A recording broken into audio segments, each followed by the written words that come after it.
Albatta, Gülnara Sabirova, onun dostu Gülnara Sabirova'nın ideyası dep bilemen bu tüzüşü. Biz onun birdeki kitabını ikki birge işledik. Men endi bu kitapni işlegan redaksiyadan vaqtda onun o'zi bilan tanishib bo'lmasa da ijodi bilan o'zida tanish edim endi. Ham tega og'ir bo'ldi, ya bo'lmasa yengil bo'ldi deb aytaman. Shulay butun kitob shulay ishlanaydi. Ishlaydi o'zinchalik shu. Ondan so'ng aytishga kerak, bu kitob o'zining jalb etgan janrlar, temalar turliligi bilan.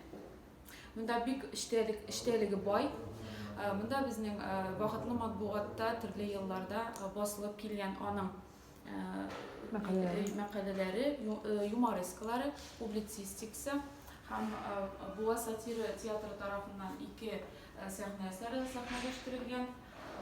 Şu ikki sahna asari kirdi. Ham bizning estradamizning yaxshi yulduzi Isiya Bedretdinovaning ijodidan tanış ko'p jırlari, ul jırlarning ki avtori o'zi Ilfaq Shig'apov. Ular she'rlar bilan tugul jırlar.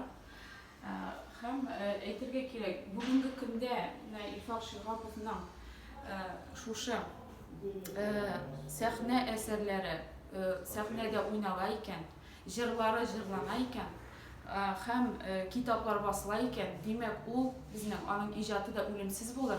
Ham u o'quvchining o'zining yaratgan o'quvchisi ko'nglida menga esda qolar, saqlanır.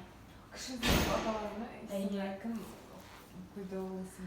Ana Gülnara İlyasovna men o'zim da taqdim etganman, lekin u Gülnara İlyasovna ana o'zi shulay o'tirgan o'yladi endi, kishi izlayman deb. U bizning birinchidan saylanma asarlari endi. Bu bo'lsa sanalma asarlar endi.